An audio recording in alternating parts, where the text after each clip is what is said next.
No era una fortuna, apenas un pedazo de tierra y algunos derechos, pero para mí significaba todo un reconocimiento, una forma de decir que mi sacrificio no había sido en vano. Yo era la sobrina de su difunta esposa, y tras su muerte, un abogado me buscó con una revelación inesperada: había un testamento. En él la mujer de don Álvaro había dejado a mi nombre una pequeña parte de la hacienda como gesto de amor y gratitud por los años en que la cuidé durante su enfermedad. Nunca quise riquezas, ni tierras, ni títulos, solo quería justicia. Pero la vida, caprichosa y cruel, me llevó de regreso a la hacienda donde todo había empezado, las tierras de don Álvaro, el hombre que había construido un imperio sobre decisiones que dejaron heridas abiertas en muchas familias, incluida la mía. Lo recuerdo como si fuera ayer. Estábamos en el salón, el abogado leyendo el documento, cuando él se levantó de golpe. El problema comenzó cuando Santiago, el hijo del hacendado millonario, se enteró. «Esto es una farsa», rugió, golpeando la mesa. Mi madre no pudo haber dejado nada a una extraña. No soy una extraña, le respondí, temblando pero firme. Estuve con ella en sus últimos años, cuando nadie más quería estar. Esa tierra me pertenece a mí y haré lo que sea necesario para quitártela. Santiago me fulminó con la mirada. Sus ojos, tan semejantes a los de su padre, se encendieron con un fuego que no supe si era odio o miedo. Su declaración fue un puñal, no solo porque amenazaba lo poco que había recibido, sino porque mostraba el verdadero rostro de un hombre que, hasta entonces, había sido un misterio para mí. La hacienda entera se agitó con la noticia. Los trabajadores cuchicheaban, los vecinos comentaban, y yo me encontraba de pronto en el ojo de un huracán. Rosa, la hija del capataz, me lo dijo sin rodeos. «Ten cuidado, Mariana, Santiago no está acostumbrado a perder, y menos frente a una mujer que él cree inferior».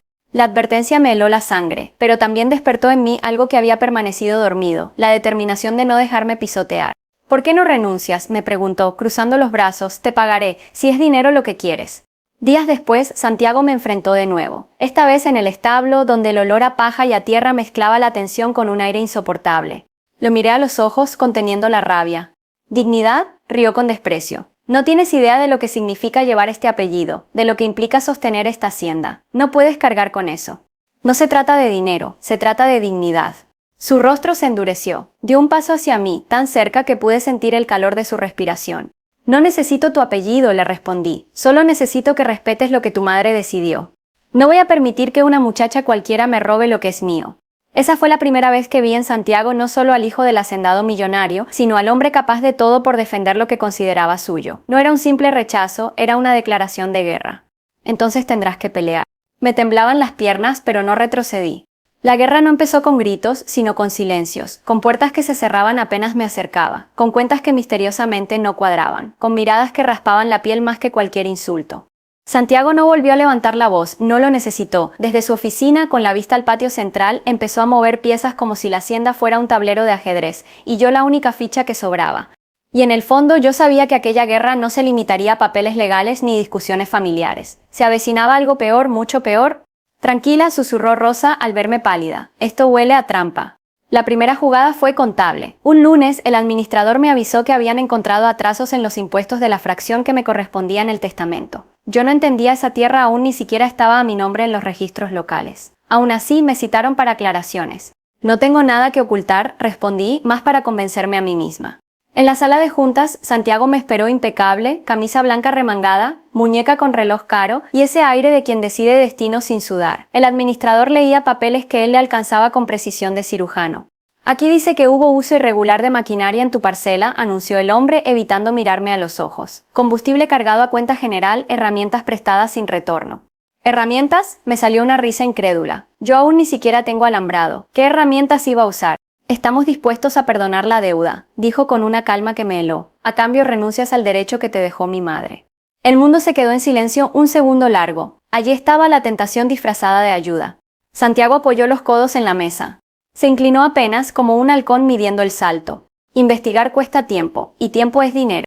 «No», contesté clara, «no voy a renunciar, y si hay un error, que lo investiguen». «Entonces paga el tiempo», repliqué. «Tú tienes de sobra». La segunda jugada fue social. En la cena del jueves con vecinos y capataces, uno de los hacendados, amigo íntimo de don Álvaro, contó una historia al aire. Vi el músculo de su mandíbula tensarse. No estaba acostumbrado a que le devolvieran el golpe con palabras. Yo dejé la copa en la mesa. El cristal tembló. Santiago no intervino. Solo me miró fijo como si esperara que me quebrara frente a todos. No le di ese gusto. «En estos tiempos cualquiera se mete a dueña con un papelito mal firmado», dijo, y algunas risas siguieron como perros bien entrenados. En estos tiempos, dije en voz alta, también hay hombres que creen que la voluntad de una mujer muerta vale menos que su ego vivo. Un murmullo recorrió la mesa. Don Álvaro, convaleciente pero presente, alzó la vista. Santiago no dijo nada, ni una palabra, pero su mirada me prometió una noche difícil. La tercera jugada fue legal. Un abogado que nunca había visto se presentó en mi puerta con un folder bajo el brazo y una sonrisa aceitosa. Vengo de parte de quienes desean evitarle disgustos, alargó la última palabra como si ya hubiera ganado. Si firma aquí, renuncia a la propiedad y recibe una compensación inmediata. Así todos quedan contentos. ¿Todos?, pregunté, menos la memoria de quien me la dejó. Cerré la puerta con calma. Firme, sin temblor. Por dentro, temblaba. La memoria no paga cuentas, sonrió y en sus ojos vi el reflejo de otro hombre sentado en una oficina dando órdenes. Pero no todo fueron amenazas, también hubo tentaciones, y esas dolían más. Una tarde, cuando el sol cortaba el patio en láminas de luz, encontré a Santiago en los corrales. Había quitado el saco, se arremangó hasta los antebrazos y ayudaba a un peón a inmovilizar una res. Tenía la piel manchada de polvo y sudor, y por un segundo vi al hombre detrás del apellido, capaz, obstinado, brutalmente vivo. Necesitamos hablar, dijo al verme, sin preámbulos. ¿Sobre qué? ¿Sobre otra oferta indecente? Se pasó el dorso de la mano por la frente, impaciente. Sobre realidades. Esta hacienda es una maquinaria enorme. Un pedazo mal puesto la desbalancea. Mi madre fue generosa hasta con quienes no debía, escupió, y enseguida se arrepintió. No me hagas, se detuvo, buscó aire, no me obligues a ser cruel. Yo no soy un pedazo mal puesto, respondí. Soy parte de la historia de tu madre, te guste o no. Algo en su rostro se quebró. No necesito que seas cruel, dije bajando la voz. Necesito que seas justo. Nos quedamos a un paso. No había odio en sus ojos. Había un cansancio profundo, y debajo un brillo que prefería no nombrar. Podría hacer que tu vida aquí fuera fácil, susurró. Podría darte una casa personal, poner tu nombre en un negocio aparte. Serías libre, si sueltas esa fracción de tierra. No estoy en venta, repetí, suave. Era una promesa envuelta en oro, y sin embargo apestaba a renuncia. Él cerró los ojos un segundo como si lo atravesara un dolor viejo. Lo que vino fue peor, como advertía el título de mi destino. Una madrugada desperté con el olor a humo. Corrí a la ventana, una línea naranja cortaba el horizonte de la parcela que me correspondía. El fuego no era grande, pero avanzaba rápido entre pastos secos. Entonces prepárate para lo que viene, murmuró. Los peones se movilizaron con baldes y mantas. Yo corrí hacia mi terreno con Rosa detrás. El viento nos azotaba la cara con hollín. A lo lejos vi a Santiago llegar a caballo, saltar sin detenerse y lanzarse con una pala a cortar el avance. ¡Fuego!, grité, saliendo a la carrera. No te acerques, me gritó al verme. Es peligroso. Es mi tierra, respondí, cubriéndome la boca con un paño. No voy a verla arder. Trabajamos codo a codo, sofocando lenguas de fuego, golpeando brasas, levantando una zanja de emergencia. Cuando por fin logramos detenerlo, los dos nos quedamos jadeando frente a una franja negra y humeante. El olor quemado se me clavó en la garganta. Santiago miró la línea calcinada, luego me miró a mí. En sus ojos no había victoria, había rabia y miedo. Lo sé, respiré. ¿Fuiste tú? Sus ojos ardieron. Esto no fue un accidente, dijo seco. Entonces alguien quiere que me vaya, dije. Y está dispuesto a todo. Santiago apretó los puños, miró hacia la casa grande, hacia la oficina, hacia el mundo que controlaba y que en ese momento parecía descontrolarse. No te atrevas, escupió. Puedo ser muchas cosas, pero no un cobarde. ¿Vas a proteger lo que intentas quitarme?, pregunté incrédula. Voy a descubrir quién te quiere fuera, gruñó, porque si hay algo que no tolero es que me usen mis propios hombres. A partir de ahora, dijo, sin quitarme la vista, nadie se acerca a tu parcela sin mi permiso. Le creí. Contra toda lógica, le creí. Esa misma tarde encontré, debajo de mi puerta, un sobre pardo. Dentro, una fotografía tomada desde lejos. Yo, con el terreno a mis espaldas y una X marcada sobre mi figura. Abajo, un recorte de periódico. Incendio controlado en zona rural. Y un mensaje escrito a mano. La próxima vez no será la tierra. Sentí que el piso desaparecía. Por primera vez el miedo no era por mi herencia, era por mi vida. Se acabaron los juegos, dijo con una gravedad nueva. Hoy mismo voy a convocar a todos. Y si el que hizo esto no aparece, yo lo haré aparecer. Fui a buscar a Santiago. Lo hallé en la oficina discutiendo con dos capataces. Alcé la fotografía. Él la tomó y la leyó en silencio. La mandíbula se le tensó hasta el dolor. Me miró, más cerca de mí que nunca, y su voz se volvió un hilo de acero. Quédate en la casa grande esta noche. No salgas. Y pase lo que pase, no abras la puerta. ¿Qué va a pasar?, pregunté, con la garganta seca. Sus ojos sostuvieron los míos.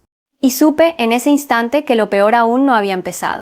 Voy a encender una luz en la oscuridad, y cuando salgan las ratas, quiero que no estés allí para verlas. Hemos recibido denuncia por negligencia que habría provocado el siniestro, dijo el inspector con tono oficial. Necesitamos tomar declaraciones y revisar la parcela afectada. La mañana después del incendio trajo más que cenizas, trajo acusaciones. Un inspector del municipio llegó con cara grave y un cuaderno de notas. No venía solo, lo acompañaban 2 policías. No había pasado un día y ya la casualidad había mutado en persecución. Mis manos se helaron. Rosa me sostuvo del brazo con firmeza, su mirada decía lo que mi voz no podía: no te dejes aplastar. Fui interrogada como quien pasa por una estación de peaje, preguntas cortas, respuestas cortas, miradas que suponen culpa. Me pidieron mis papeles, los comprobantes de compras de ese mes, registros de maquinaria, hasta testimonios de quien me había visto en el campo. Todo era un hilo que si tiraban con la suficiente fuerza me dejaría sin nada. Santiago apareció sin avisar en la puerta de la casa grande. Sus ojos, antes llenos de promesa, ahora traían la fatiga de quien va a la guerra sin armas. Tomó la fotografía con dedos que no temblaban.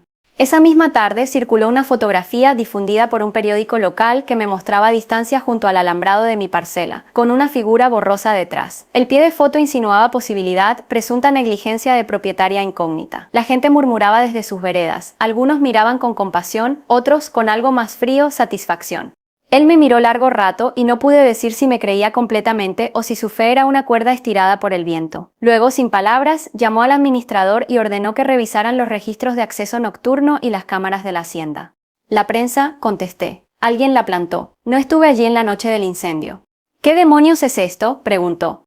Las cámaras no estaban en la franja que ardió, alguien había saboteado la posta de vigilancia. Pero Rosa, que no dormía tranquila desde el sobre con la X, encontró algo que nadie esperaba: una cámara animalera olvidada por un peón en el borde del monte había captado movimiento esa madrugada. Con manos temblorosas reprodujimos el clip en la oficina. La grabación no mostraba la cara del incendiario de frente, pero sí su silueta, un hombre con la misma gorra que el capataz del vecino y el gesto de encender algo con una botella. Lo reconozco, aseguró el peón que la resguardaba. Era el mismo que vio cargar bidones ese día. ¿El capataz de don Eusebio?, susurró Rosa. ¿Estás segura? El descubrimiento nos dio un hilo de esperanza, pero la paz fue breve. A los 2 días apareció en los archivos una denuncia anónima que sugería irregularidades en los libros de la hacienda, facturas falsas, pagos no registrados, exportaciones simuladas. La firma del documento aún olía a tinta reciente. Venía acompañada de una petición formal para que se hiciera una auditoría fiscal urgente. La sorpresa me dejó sin aliento. Las irregularidades no eran mías, pero alguien estaba dibujando un mapa que conducía directamente a la quiebra del patrimonio familiar. La prensa no tardó en hurgar. Titulares que antes eran susurros se convirtieron en gritos. Posible fraude fiscal en hacienda emblemática, auditoría descubre operaciones irregulares. Los compradores internacionales se detuvieron en seco. La exportación anunciada por don Álvaro quedó congelada. Los bancos, al enterarse de la investigación, suspendieron líneas de crédito. La hacienda, ese imperio sostenido por manos sin hombres, empezó a tambalear. 2 auditores del fisco se presentaron en la hacienda con órdenes de revisar cuentas. Pronto, la administración entera quedó sometida a una lupa que descubrió movimientos oscuros de años. Documentos que don Álvaro creía seguros aparecieron manchados por firmas alternas y transferencias a empresas pantalla. El nombre del abogado de la familia saltó en los registros, contratos con cláusulas que favorecían a un tercero desconocido. El panorama pasó de disputa privada a crisis institucional. Santiago me buscó en la cocina, con polvo aún en las botas y el rostro duro como si la tierra hubiera marcado su cara con líneas de batalla. ¿Tú sabías de esto?, me preguntó sin rodeos. No, dije. No tenía idea, solo sé que hay quien quiere que yo parezca responsable de todo, que me echen a mí como chivo expiatorio.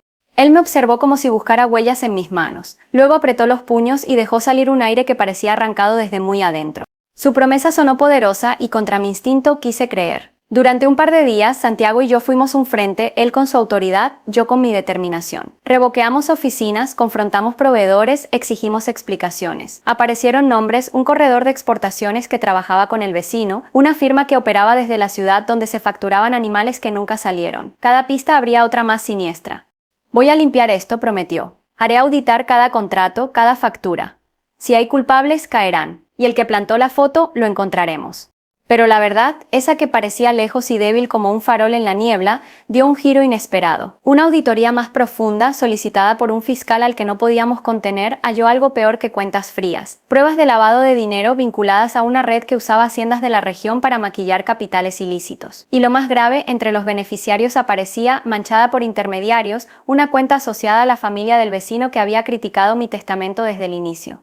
La noticia dejó la hacienda en shock, pero a diferencia de la sospecha contra mí, que era solo rumor, esto trajo órdenes judiciales, embargos preventivos, congelamiento de cuentas, avisos de incautación. La hacienda, que soñaba en miles de reses y hectáreas, quedó sujeta a la ley. Cuando la primera notificación de embargo llegó a la oficina del administrador, don Álvaro estaba en cama, más pálido que antes. La voz del abogado del pueblo fue clara: hasta que no se esclarezca la cadena de operaciones, activos pueden ser retenidos. Santiago dejó caer la hoja sobre la mesa y me miró con la derrota clavada en los ojos. El golpe llegó sin rencor. Peor aún, la guerra había escalado de una pelea familiar por un pedazo de tierra a una crisis que amenazaba con destruir el legado entero. Y en medio de esa ruina potencial, mi nombre seguía colgando como una acusación sutil mientras la máquina judicial empezaba a moverse inexorable. Lo que quería quitarte, murmuró, no será lo único que pierda esta casa. Pero lo más inquietante era el silencio de don Álvaro. En cama, convaleciente, no hablaba de dinero ni de juicios. Solo me miraba cada vez que entraba en su habitación como si guardara un secreto que le quemaba en el pecho. La hacienda entera parecía un animal herido. Los peones caminaban cabizbajos, los capataces discutían en voz baja y las cuentas quedaban varadas sobre escritorios llenos de polvo. La auditoría había revelado demasiado: transferencias sospechosas, contratos firmados en la sombra, negocios que ninguno de nosotros imaginaba. Una tarde, al regresar de la parcela, encontré a Santiago esperándome en el corredor. El sol le dibujaba sombras duras en el rostro. «Necesito hablar contigo», dijo, con esa voz grave que siempre mezclaba amenaza y súplica. Asentí, aunque mi corazón golpeaba con desconfianza. Caminamos hasta el establo vacío. Allí, donde tantas veces habíamos discutido, decidió derrumbar el muro que aún sostenía. Mi padre sabía de estas irregularidades, confesó de golpe. No todas, pero sí lo suficiente. Lo permitió porque pensaba que era la única forma de mantener la hacienda en pie frente a las deudas y la competencia. ¿Lo dices en serio? Él asintió, con los ojos cansados. Me quedé helada. Santiago no apartó la mirada. Yo mismo firmé algunos contratos. Creí que era lo correcto, que protegía el legado. Pero ahora todo se nos cae encima. ¿Y por eso querías quitarme la herencia?, pregunté, sintiendo la furia subirme a la garganta. ¿Para tapar el hueco de tus errores? Sí. Al principio, sí. Tu tierra era la pieza que me faltaba para tener control total y maniobrar sin estorbos. Pensé que eras un obstáculo, hasta que me di cuenta de que eres lo único que me sostiene ahora. Sus palabras me atravesaron. Era una confesión y a la vez una súplica. Esa misma noche, Rosa entró corriendo a la cocina, con la respiración entrecortada. Tienes que venir, hay reunión en el salón. Tu nombre salió en la discusión. Esta muchacha no puede seguir aquí, dijo uno de los hacendados. Su presencia es un riesgo. Primero el incendio, ahora la auditoría. ¿Qué sigue? Corrí con ella. Al llegar vi a varios hacendados reunidos, todos hombres curtidos, con sombreros sobre la mesa y voces cargadas de enojo. Don Álvaro estaba sentado en su sillón, más pálido que nunca, pero con los ojos encendidos. Esa tierra le pertenece. Fue mi esposa quien la decidió, y yo lo respetaré. Me giré hacia don Álvaro. Su silencio era insoportable, pero entonces él habló, con voz débil pero clara. El murmullo de la sala se apagó un instante. Los ojos se clavaron en mí, y en medio de ese fuego cruzado Santiago se levantó. Fue un golpe directo a la mesa. Algunos lo miraron con respeto, otros con odio. Ella no es el problema, dijo, con voz firme. El problema somos nosotros. Nuestra soberbia, nuestros pactos ocultos, nuestro miedo a perder. La tensión escaló. Un hacendado golpeó la mesa. Santiago respiró hondo. Entonces admite que la culpa es tuya, Santiago. Tú y tu padre manejaron todo esto en la oscuridad. Sí, admito que firmé papeles que no debía, pero no admitiré que ella sea usada como excusa para encubrir lo que hicimos. Mariana, no dejes que se destruyan entre ellos. Tú eres lo único limpio en medio de este barro. Al terminar la reunión, don Álvaro me llamó aparte. Su voz era apenas un susurro. El salón estalló en voces. Yo permanecí inmóvil, como si mis pies se hubieran hundido en la tierra. Por primera vez, Santiago no me veía como rival, sino como aliada.